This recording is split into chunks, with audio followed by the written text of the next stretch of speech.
Rain drizzled against the glass outside, streaking the lights of New York into blurred ribbons. Inside the modest Italian restaurant, the warmth was deceptive.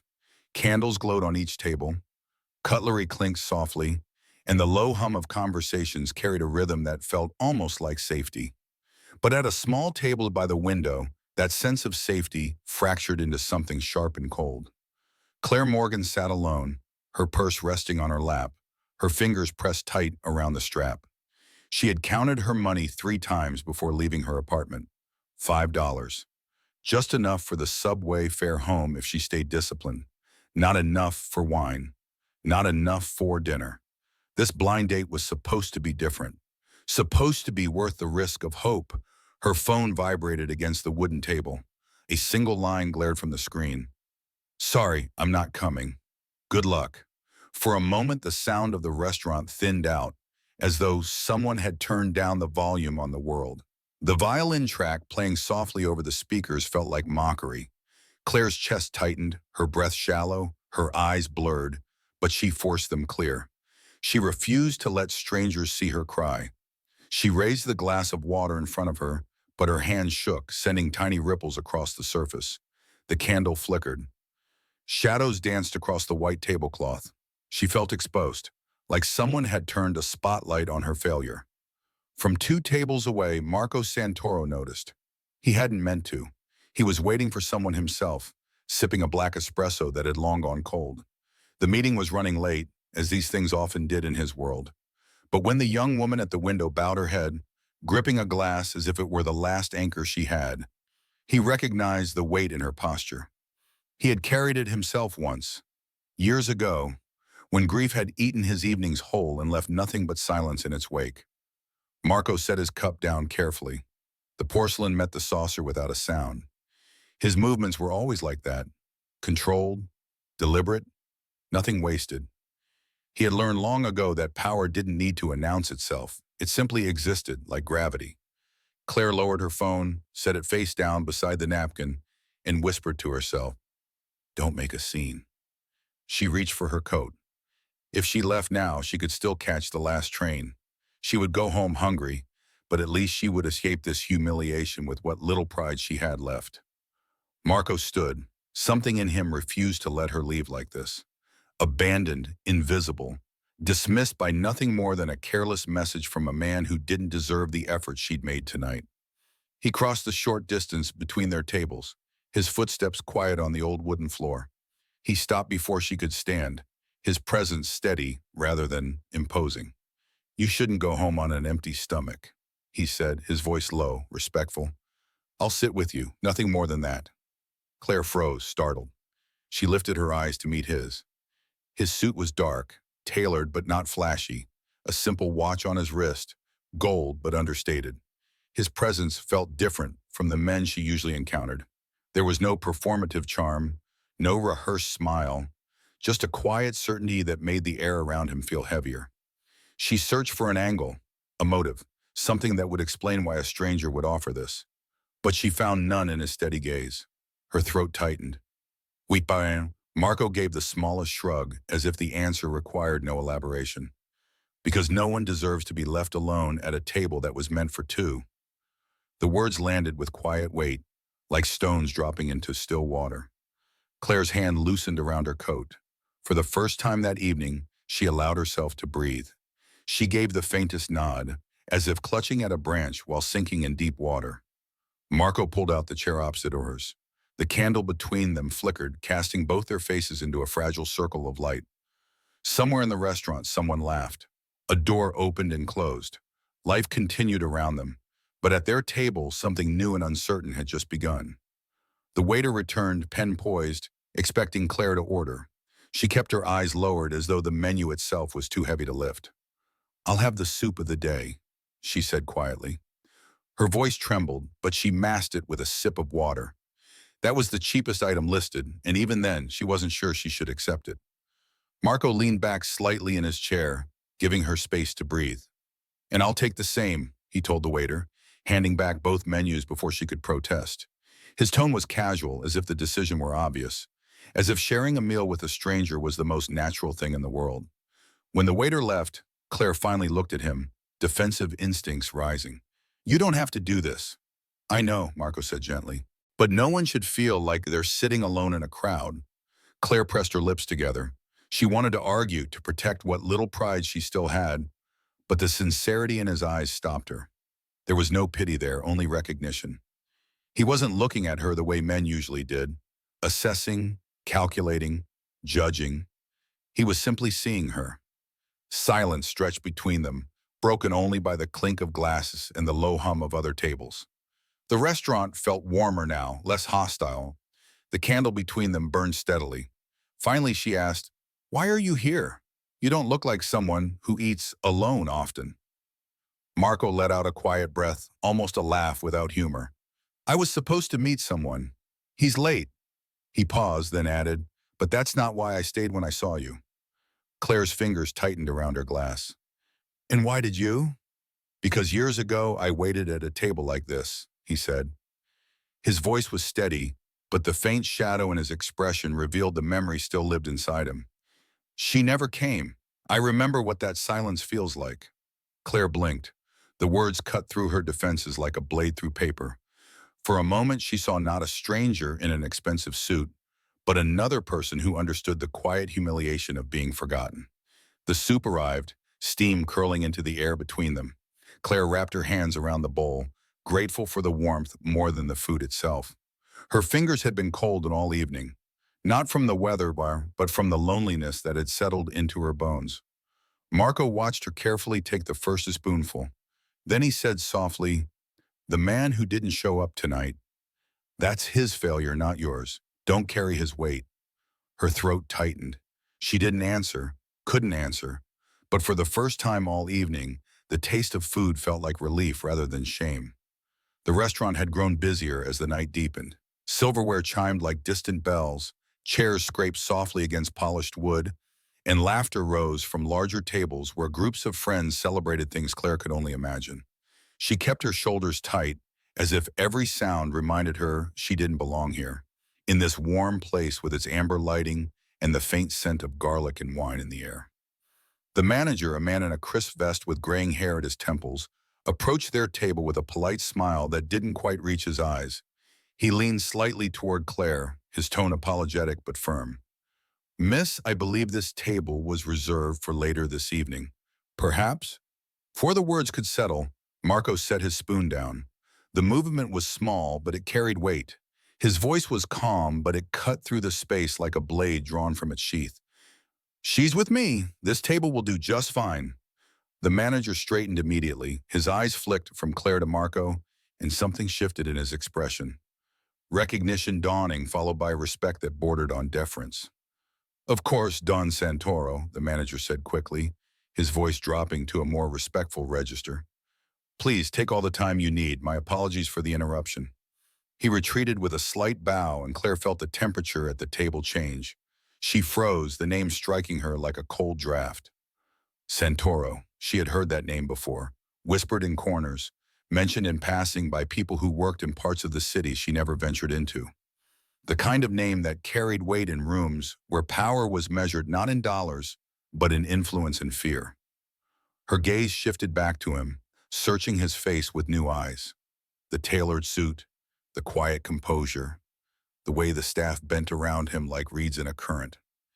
It all fit now, like pieces of a puzzle she hadn't known she was assembling. "You," her voice was barely a whisper, "you're Marco Santoro." He gave the smallest nod, as though the fact meant less to him than the steam rising from his untouched bowl. "Does it change what we're doing right now, two people sharing a meal?" Claire's hands tightened around her napkin. Heat rushed to her cheeks, not from embarrassment, but from the sense of being tricked, even unintentionally. Everything she thought she understood about this moment shifted beneath her like sand. "I thought you were just someone who understood," she said, her voice trembling. "I don't belong at this table, not with you." She pushed back her chair, the legs scraping harshly against the floor. A couple at the next table glanced over, sensing the tension crackling in the air. Marco didn't reach out to stop her. He simply said, steady and low, "Don't let one bad text or my name decide your worth tonight." But Claire shook her head. To her, his words sounded too much like mercy, and mercy felt too close to pity. She grabbed her coat, her pulse loud in her ears, and turned toward the door. The rain outside waited for her, cold and unforgiving. The moment Claire stepped outside, the night swallowed her whole. Rain hit the pavement in silver streaks, soaking through her coat within seconds. She pulled it tighter around her shoulders, but the chill cut through anyway, reaching deep into her chest where something harder than cold had settled. The restaurant's warm glow fell behind her like a world she had never belonged to, a place where men like Marco Santoro sat in circles of candlelight, while people like her counted subway fare in their pockets. She hurried toward the subway entrance, clutching her purse as if it could shield her from the humiliation pressing in from all sides. Her shoes splashed through shallow puddles, the sound lost beneath the hiss of traffic and the drumming of rain against metal scaffolding. By the time she reached the bottom of the stairs, the electronic board above the platform flickered its verdict. Last train departed. Her breath caught. That $5 bill in her purse was all she had. Not enough for a taxi, not enough for a mistake, not enough for anything except the long walk home through streets that felt less safe with every passing hour. She leaned against the cold metal rail, rainwater dripping from her hair, and swallowed the panic rising in her throat like bile. Back above ground, the streets were nearly empty. Cars hissed past, their headlights blinding for a second before leaving her in darkness again.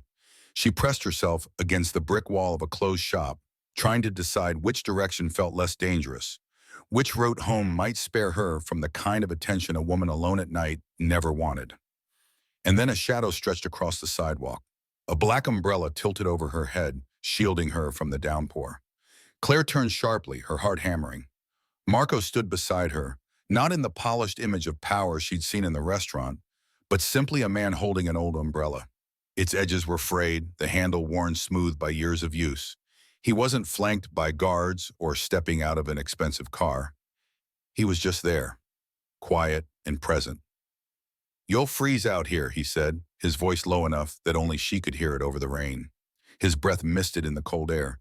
He didn't offer a car, didn't flash status, didn't insist on anything. Just the umbrella, held steady above her head. For a long moment, Claire couldn't move. Pride told her to step away, to refuse this kindness, because accepting it felt like admitting she needed help. But exhaustion rooted her in place, and the cold had seeped so deep into her bones that she couldn't remember what warmth felt like anymore. Finally, she exhaled, a small, defeated sound, and let the umbrella's shelter cover her shoulders. They began walking, neither rushing nor speaking much. The city around them was reduced to the sound of rain drumming against fabric, the soft glow of street lamps bouncing off wet pavement, and the distant wail of sirens cutting through the night. Claire's steps slowed as the adrenaline drained from her body, leaving only the weight of the evening behind. She felt hollowed out, like something essential had been carved away, and she was still trying to figure out what was missing. Marco glanced at her once, his profile sharp in the sodium light. "I didn't stay because I felt sorry for you," he said quietly. "I stayed because I've been where you are, waiting and leaving with nothing but an empty chair." She didn't answer, but her grip on her purse loosened slightly. The tension in her shoulders eased just enough for her to realize how tightly she'd been holding herself together. For the first time that night, she wasn't entirely alone. Rain softened to a mist as they entered the small park a block away. The path was slick with puddles that reflected the distorted glow of lamplight. Claire walked just inside the shelter of Marco's umbrella, close enough to avoid the rain, far enough to keep her guard intact. Her voice broke the silence first, small but determined. "I shouldn't have stayed at that table. You didn't have to do any of this." Marco's steps slowed. He adjusted the umbrella slightly, angling it more toward her. "I didn't have to," he agreed, "but I wanted to. Not because of who I am, because of who you are." Claire frowned, her brow furrowing. "You don't know me." "I know enough," he replied, his tone matter of fact. "You showed up tonight. You believe someone would too. That's more than most people manage." The words lingered in the air between them, carried on the mist. Claire bit her lip, feeling a knot in her chest tighten and ease at the same time. She wanted to argue, to dismiss it as politeness or strategy, but the way he said it, calm, certain, without flattery, made it impossible to deflect. As they crossed the park, Marco angled the umbrella further toward her, letting the damp air soak his shoulder. The fabric of his suit darkened where the rain touched it. Claire noticed and shook her head. "You'll get sick." He gave a faint smile, the first real expression she'd seen crack through his composed exterior. "I've weathered worse." They stopped near the stone steps that led down toward her neighborhood. Neon from a corner store flickered in the distance, casting red and blue across the wet pavement. Claire hesitated, her hand resting on the cold metal railing. Then she spoke, her voice quieter than before. "Tonight you reminded me I wasn't invisible. Thank you." Marco looked at her for a long second, as if weighing something unsaid. His dark eyes held hers with an intensity that made her breath catch. Finally, he nodded. "You don't owe me thanks," he said. "Just promise me one thing." "What?"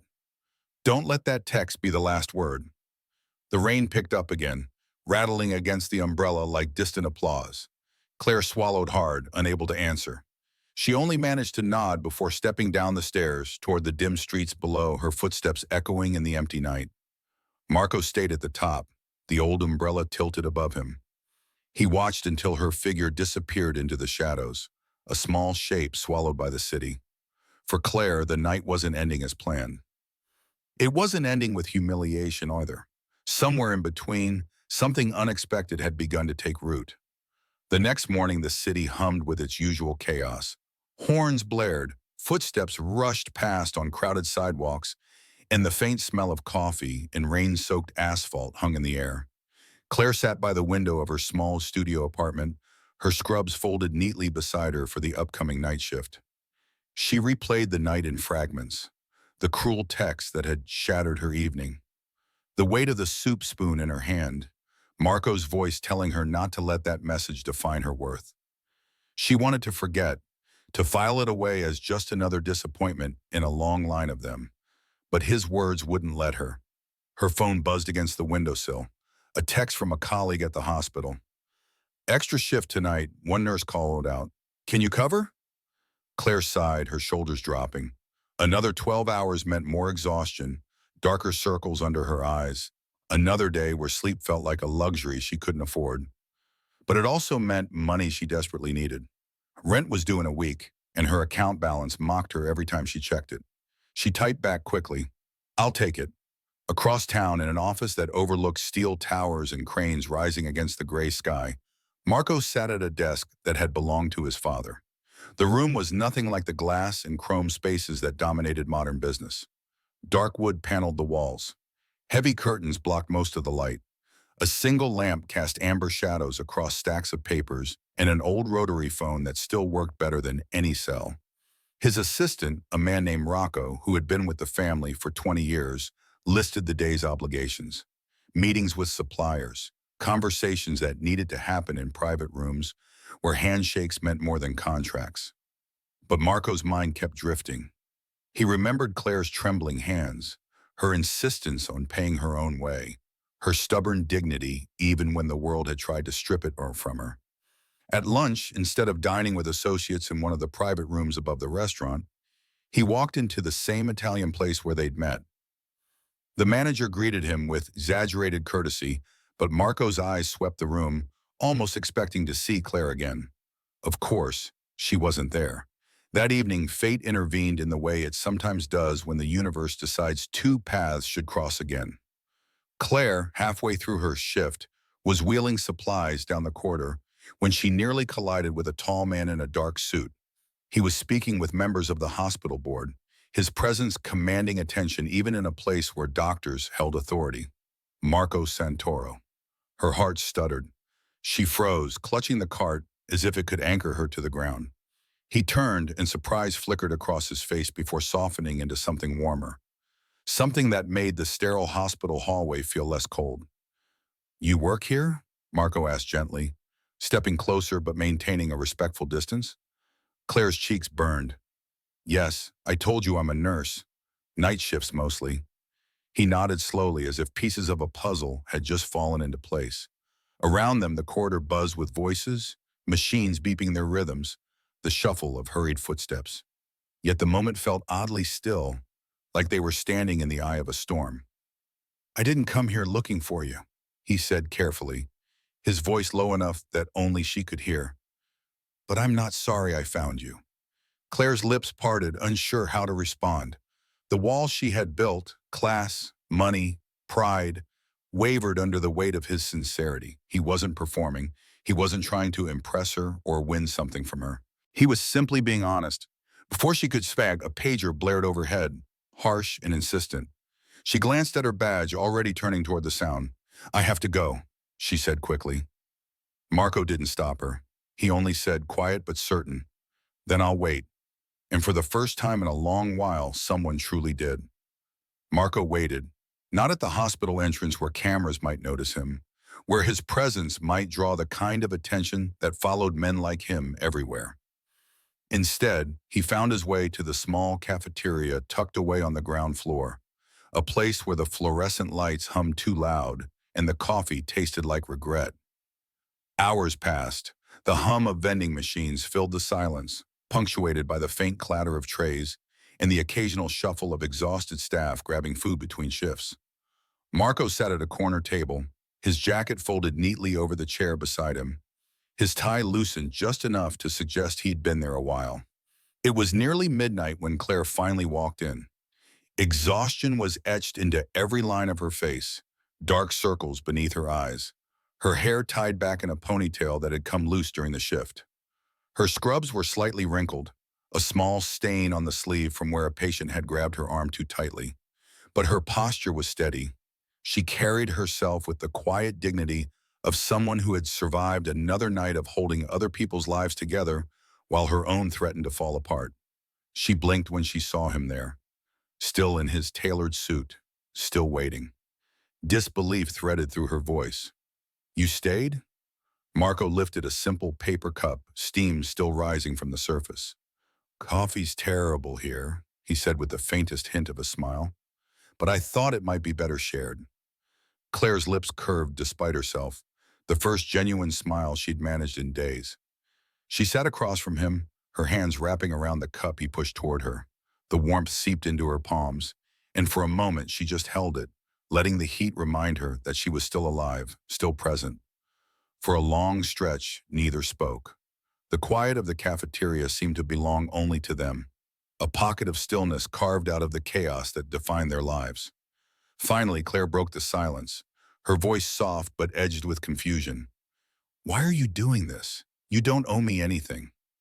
Marco leaned forward slightly, his dark eyes steady on hers. "It's not about owing, it's about recognizing someone who deserves to be seen." Her throat tightened. She wanted to dismiss it, to protect herself with the armor of skepticism she'd built over years of disappointment. But the sincerity in his gaze pinned her in place. He wasn't here as a man of power. He wasn't here as someone looking for gratitude or leverage. He was simply present, offering something she hadn't realized she'd been starving for: acknowledgement. They spoke in fragments after that, about long shifts and short tempers, about his son, Matteo, who loved building elaborate structures out of anything he could find, who asked questions Marco didn't always know how to answer, about the patience Claire carried home in her thoughts, the way she remembered every patient's name even when they forgot hers. With every exchange, the distance between their worlds seemed to shrink. Not vanish, it was still there, vast and undeniable, but narrow enough for a bridge to form, fragile and uncertain but real. When the hospital intercom announced the next shift change, Claire stood reluctantly. "I should go back." Marco nodded, but his next words stopped her in her tracks. "Claire, last night I saw someone trying not to cry into a glass of water. Tonight I see someone holding an entire ward together with less sleep than most people could handle." He paused, letting the words settle. "That's the version of you I want to know better." Claire froze, her heart hammering against her ribs. For the first time in years, someone had noticed not her flaws, not her struggles, but her strength. Not what she lacked, but what she carried. She left without answering, her steps quick down the corridor, but as she walked back to the noise and urgency of the ward, she realized her hands were no longer trembling. The hospital cafeteria encounter lingered in Claire's mind like a melody she couldn't shake. His words, "the version of you I want to know better," followed her down sterile hallways, replaying against the steady hum of monitors and the shuffle of tired footsteps. The next evening, Marco appeared again. Not in a suit this time, but in a simple dark shirt, sleeves rolled to his forearms. He wasn't there to intrude or demand attention. He waited in the visitor's lounge, reading a newspaper that was 2 days old, a man who seemed strangely at home among the restless air of a place defined by waiting. Claire spotted him during her break. She paused in the doorway, her hands still cold from washing them for the 100th time that shift. "You can't keep showing up like this," she said softly, trying to sound stern but failing. Marco folded the paper with deliberate care. "I'm not here to make a scene, just to remind you that you don't have to go through all of this unseen." Before she could respond, a voice cut through the moment. "Mr. Santoro?" Claire turned sharply. One of her supervisors, Dr. Ellison, stood nearby, eyes flicking between them with a mixture of curiosity and respect. The tone in his voice made it clear. Marco's reputation preceded him, even here in a place supposedly separate from the shadows he moved through. Claire felt her chest tighten. This was exactly what she feared. Her personal life bleeding into her professional world, coloring how people saw her, reducing her to someone's connection rather than someone in her own right. When Dr. Ellison walked away, Claire exhaled sharply, her voice barely controlled. "Do you know what it looks like? You showing up here, waiting for me in my workplace? People talk, Marco. I don't need whispers following me down these halls." Marco's expression softened, but he didn't look away. He nodded slowly, not defensive, just thoughtful. "Then tell me where to stand so I can be near without casting a shadow on you." Her lips parted, words caught in her throat. No one had ever asked her that. Not a boyfriend who drifted away when her hours got longer. Not friends who'd stopped calling when she couldn't keep up with their lives. They always took space, rarely offered it. Still, she shook her head, her voice tight. "It's not that simple." But as she walked back to her shift, Claire realized something unsettling. It was simple. The real complication was the way his presence made her feel. Seen, steady, even hopeful. And hope, she'd learned, was the most dangerous thing a person like her could carry. Later that night, long after the shift had ended and the city had settled into its restless sleep, Marco left something on the cafeteria table where Claire often sat during breaks. A folded note, plain white paper. Nothing elaborate, just a sentence in neat, deliberate handwriting. "The world may watch, but only you decide how you are remembered." Claire found it at 3 in the morning, her hands trembling as she read it alone under the harsh fluorescent lights. For the first time in longer than she could remember, the whispers she feared felt less heavy than the silence she used to live in. Rumors did spread, the way they always do, in places where people have too much time and too little information. Claire heard them in fragments, pieces of conversations that stopped when she walked into the break room. The way 2 interns fell silent mid-sentence, their eyes darting away too quickly. The whispers that followed her down corridors like shadows. The nurse with the billionaire, it wasn't cruel, not yet, but it made her skin prickle with unease, made her hyper-aware of every glance, every pause in conversation when she entered a room. That unease deepened when she returned to her tiny apartment late one night and found her sister Anna waiting outside her door. Anna had driven in from New Jersey without warning, worry written across her face in lines that made her look older than her years. "Claire, is it true?" Anna asked before Claire could even set down her bag. "People are saying you're seeing Marco Santoro. The Marco Santoro." Claire's throat tightened. She fumbled with her keys, avoiding her sister's gaze. "We're not—" She stopped, unsure how to explain what even she couldn't define. "It's complicated." Anna pressed on, following her inside the cramped studio. "Do you know what kind of spotlight that puts on you? On us? You've worked so hard to keep your life steady, to stay invisible enough to breathe. And now," she shook her head, "men like him don't save women like us, Claire. They ruin them when the cameras turn." The words cut deeper than Claire expected. She had lived in the shadows her entire life. Low wages, long shifts, sleepless nights. She had built her existence carefully, brick by brick, not for glamour or recognition, but for survival, for the quiet dignity of making it through another day without breaking. And yet, Marco's voice echoed in her memory. "I want to know the version of you that holds everything together." "What if he's different?" Claire asked quietly, more to herself than to Anna.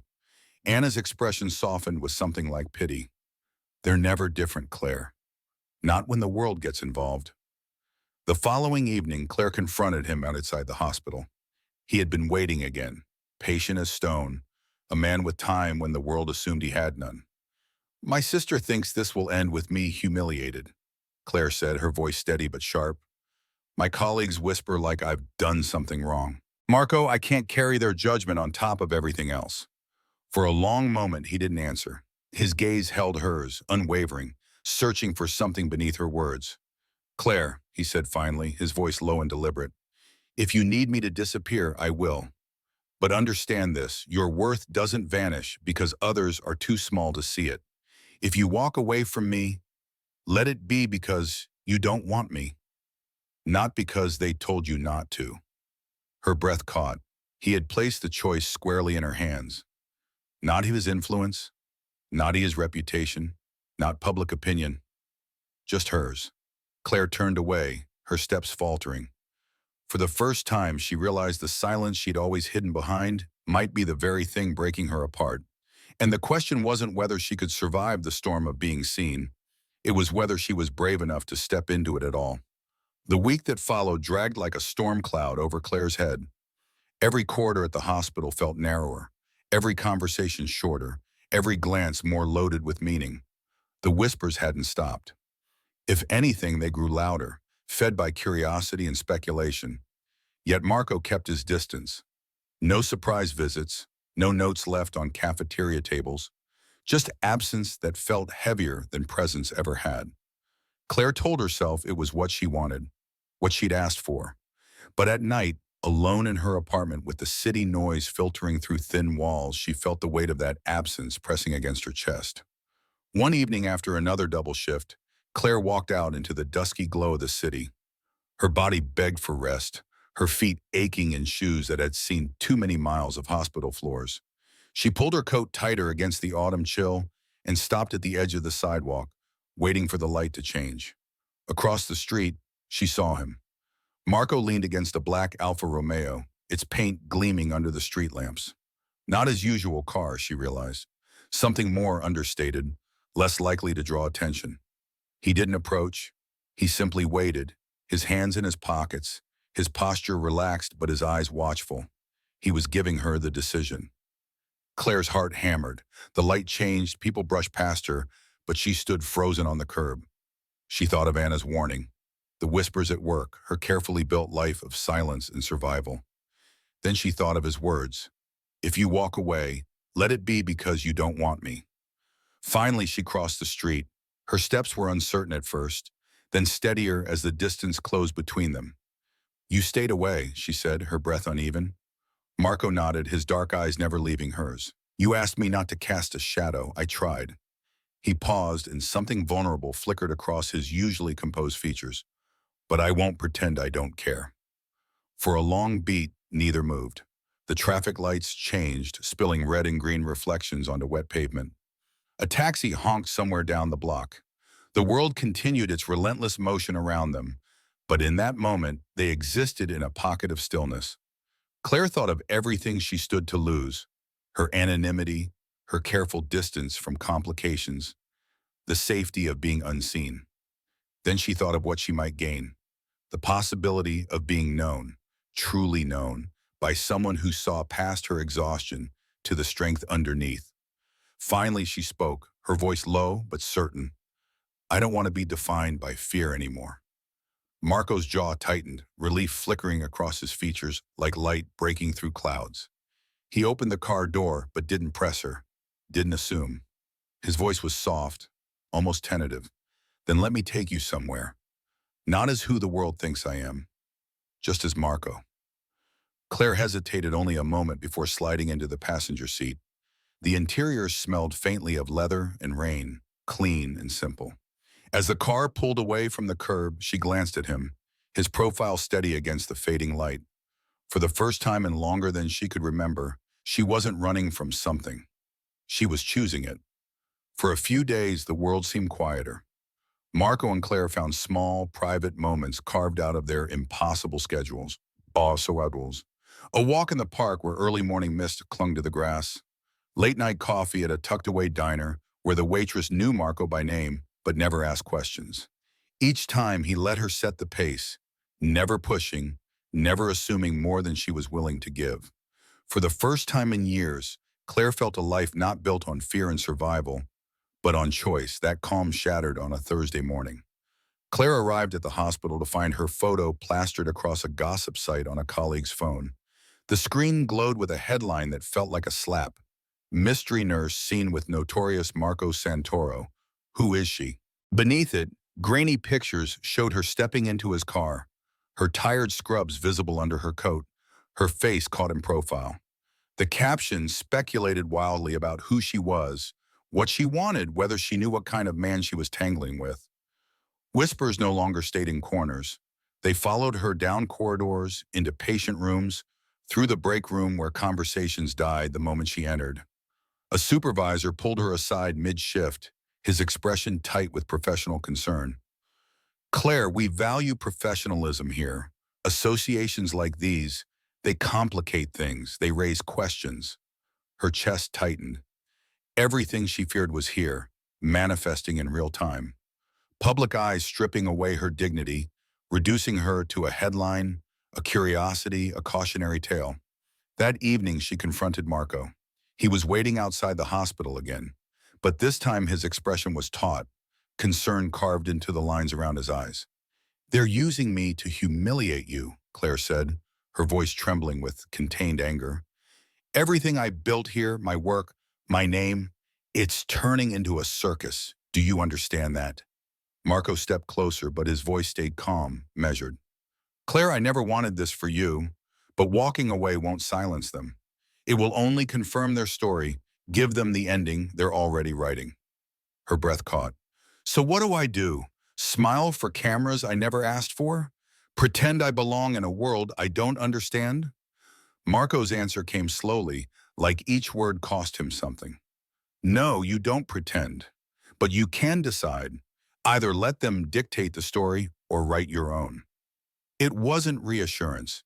It was a challenge, one that demanded more courage than Claire was sure she possessed. She turned away, tears stinging her eyes. For the first time, she realized that being with Marco wasn't just about trust or affection. It was about whether she was willing to step into a storm that could either break her or finally prove her strength to a world that had never bothered to notice her before. The fallout came fast and merciless. By the next morning, Claire's name was on every gossip blog that thrived on rumor and scandal. "The billionaire and the nurse," one headline sneered, as if her life were a punchline. "Santoro's latest charity case," another suggested, the words dripping with contempt. Her phone buzzed incessantly with messages from colleagues, old classmates, even distant neighbors who hadn't spoken to her in years. Everyone suddenly had opinions about her life, her choices, her worth. At the hospital, the whispers turned sharper, more pointed. Two patients' families refused her care, insisting on someone less distracted. Her supervisor's tone grew clipped, his patience wearing thin under pressure from the board. "Claire, you need to get ahead of this," he said during a tense meeting in his office. "Otherwise, we'll have no choice but to reevaluate your position here." The words landed like a verdict. Years of training, sleepless nights, and sacrifices reduced to tabloid fodder. Her career hanging by a thread because she'd accepted a bowl of soup from a stranger who turned out to be more than he appeared. That night, she met Marco at a quiet cafe on the edge of the city. No cameras, no staff hovering nearby, just them in a corner booth where the lighting was dim and the coffee was strong. She dropped the newspaper on the table between them, the headline glaring up at them like an accusation. "This is my life now," she said, her voice low but trembling. "Every patient, every colleague, every person I serve, they'll see me as her, not as Claire, just the woman in your shadow." Marco didn't flinch. He leaned forward, his voice steady, almost raw. "Then let's take back the shadow. Tell the truth before they decide it for you, oh." Claire shook her head, frustration boiling over. "You don't understand. You have people who manage these things, lawyers who spin stories in your favor, a name that bends reality around it. All I have is a badge, a paycheck that barely covers rent, and a reputation I just lost. He was silent for a long moment, his dark eyes searching her face. Then he spoke, his voice quieter but no less certain. Claire, I can't erase the storm, but I can stand in it with you if you'll let me. Her hands tightened around the newspaper, crinkling the edges. Tears threatened, but she blinked them back, refusing to break here in this public place. She thought of Anna's warnings, of her supervisor's cold stare, of patients refusing her care because of who she'd been photographed with. For once, she wanted to stop running, to stop shrinking herself to fit into spaces that barely acknowledged her existence. But could she? Did she have that kind of courage? Marco reached across the table, not to grab her hand, but to slide a folded page toward her, a draft of a statement he'd written but never released. Not polished by professionals, not sanitized for public consumption, just his own words, open unfiltered. The first line read, "She is not my scandal. She is my equal." Claire's breath caught. She looked at him, then at the page, then back at him. In that moment, she realized the storm wasn't only about her dignity or her career. It was about whether she was willing to step into the light at all, to claim space in a world that had always told her she didn't belong. Claire sat with that folded page in her hands long after Marco had left the cafe, giving her space to think. The words on it weighed more than the paper could carry. She is my equal. They were too bold, too exposed, too much like a line that could change the entire trajectory of her carefully constructed life. Back at the hospital, the pressure mounted like water behind a dam. Her supervisor called her in again, closing the office door with a click that echoed like a gavel. Claire, the board is concerned. Until this settles, we're considering suspension. Patients are asking questions we can't ignore, and frankly, the attention is disruptive. Suspension wasn't just about lost pay. It was about losing the trust she had built, shift by shift, night by night. It was about her name being tainted by association, her years of work reduced to a footnote in someone else's story. That evening, she stood at her apartment window, rain streaking the glass, the city lights blurred like her future. Anna sat across the room, arms crossed, worry etched in every line of her face. "Claire," Anna said gently, carefully, "this isn't just about him anymore. It's about whether you're ready to live in a world where everyone has an opinion about you, where your life isn't your own." Claire turned from the window, her voice breaking but steady underneath. "They already have opinions. They've already taken my name and twisted it into something I don't recognize. If I stay quiet, I let them keep it. If I speak, maybe I get it back. Maybe I finally become more than just someone who takes orders and disappears at the end of a shift." Anna's expression softened, a mixture of fear and admiration in her eyes. The next morning, Claire walked into the hospital not in her scrubs, but in plain clothes. A simple dress, her hair down, her shoulders back. Murmurs followed her down the corridor like a wave. She passed the nurse's station, the waiting families, the patients who stared a moment too long. Each step felt heavier yet sharper, like she was cutting her own path through territory that had never belonged to her. Marco was waiting outside the hospital entrance. No entourage, no expensive car, just him standing in the morning light, patient as stone. When their eyes met, the tension that had coiled around Claire's chest loosened just a fraction. "You're ready?" he asked, his voice quiet. Claire nodded, clutching the folded page he'd given her. Her voice was calm, almost defiant. "We tell them all of it."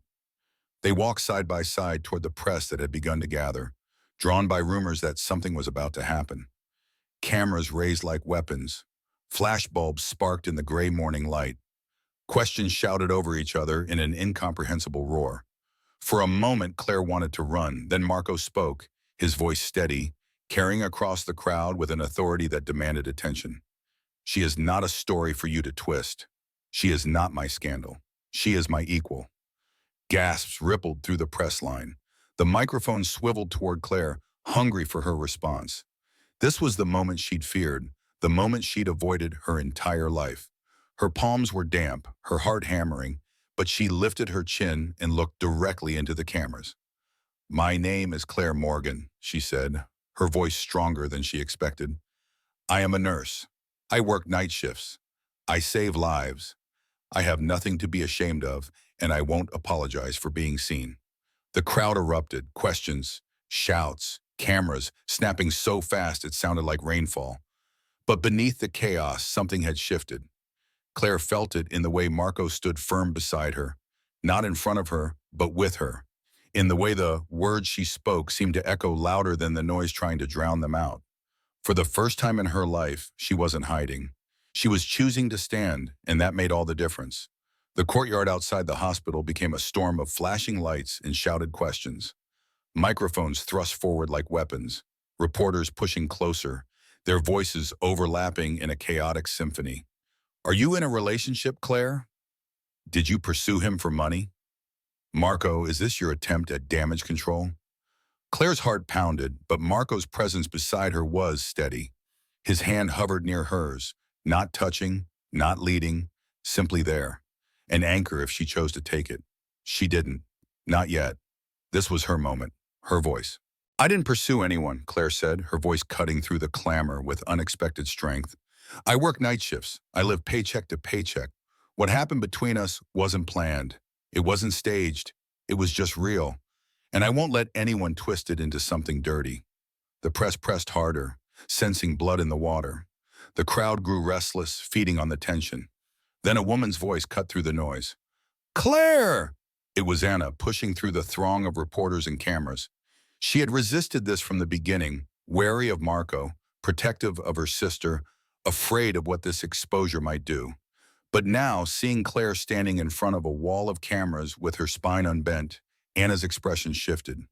Pride, fear, and love flickered together in her eyes. She stepped up beside Claire, not speaking, just standing there. A silent statement of solidarity. Marco finally spoke again, his tone firm, measured, carrying the weight of someone unaccustomed to being questioned, but willing to answer anyway. You've all built your headlines on shadows and speculation. But here's the truth. Claire isn't here because of me. I'm here because of her. Because I recognize something I lost a long time ago. The courage to stand even when the ground shakes beneath you. The crowd quieted just for a beat.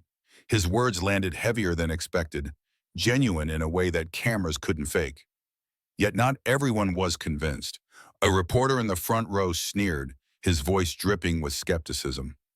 Easy words for a man with your kind of power. But what happens when your associates see this as weakness, when they question your judgment? Marco didn't flinch. His gaze was steady, unwavering. If integrity is weakness, then we need more of it everywhere. In business, in power, in life. The words sparked murmurs through the crowd, some supportive, others skeptical. The battle wasn't over, but a line had been drawn. Back inside, after security finally ushered the press away, Claire leaned against the cool wall of the corridor. Every muscle in her body trembled with the aftermath of adrenaline. She felt hollowed out and somehow more solid at the same time. Anna stood beside her, arms still folded but her expression softer now. You didn't run, she said quietly, almost in disbelief. I'm done running, Claire whispered back. I've spent my whole life making myself small enough to fit through doors that barely opened for me. I'm tired, Anna. I'm so tired of being invisible. Marco stepped closer, his voice low, private. This won't calm down overnight. It may get worse before it gets better. But if you stand, I'll stand with you. Every day, every storm. Claire looked at him, exhaustion and clarity blending in her gaze. She saw not the shadow she'd feared becoming lost in, but a man willing to step into the light alongside her, risking his own reputation for something as simple and complicated as honesty. Then we stand, she said, and this time her voice didn't waver. The following weeks tested every word they had spoken. Headlines came and went like weather patterns. Some were cruel, mocking Claire for reaching above her station. Others were unexpectedly supportive, praising her courage for standing up to public scrutiny. Marco's world, the one built on respect and carefully maintained distance, bristled at first. Associates questioned his judgment. Old allies wondered if he'd gone soft.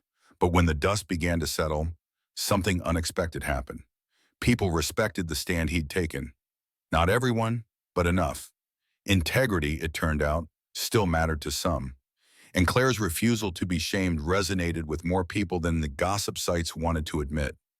At the hospital, Claire carried on with her shifts. Patients still needed care. Babies still cried in the maternity ward. IV alarms still beeped through the night, marking time in a place where every second mattered. But something subtle had shifted. She was no longer just the nurse walking quickly through corridors. Head down, invisible. People saw her differently now. Some with suspicion, yes, but many with a new kind of respect. She had stood in front of cameras and claimed her own story. That took a kind of strength that couldn't be taught. One crisp autumn morning, Marco arrived at the hospital courtyard. Not in a car surrounded by people managing his image, but alone, holding that same worn black umbrella that had once shielded Claire from the rain. He waited until her shift ended, patient as always. Claire stepped outside into the cool air, fatigue in her eyes, but also a steadiness that hadn't been there months ago.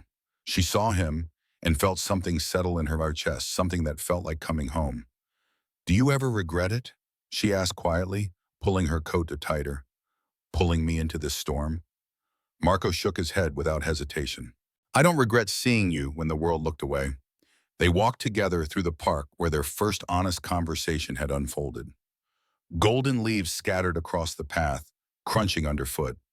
The air smelled of rain and earth and the particular melancholy of autumn. Then, just as naturally as breathing, Marco stopped. He turned to face her, the umbrella hanging loosely at his side. "Matteo keeps asking when you'll come for dinner again," he said, a smile tugging at the edge of his usually composed expression. "I'd like the answer to be always." Claire's throat tightened. No grand speeches came to her, no carefully prepared words, just the quiet certainty that she didn't need to keep running, didn't need to keep making herself smaller, to fit into a world that had never quite had space for her. She placed her hand in his, fingers trembling, slightly but sure. From a distance, Anna watched, leaning against the park fence. She didn't interfere, didn't call out. She saw her sister's choice, and for the first time since this all began, she let herself smile.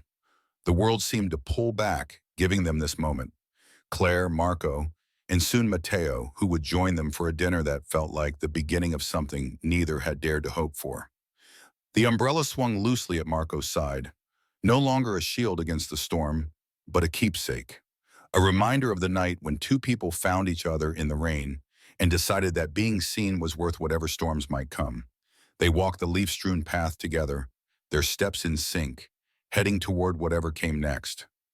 Not perfect, not without challenges, but together. And sometimes that was enough.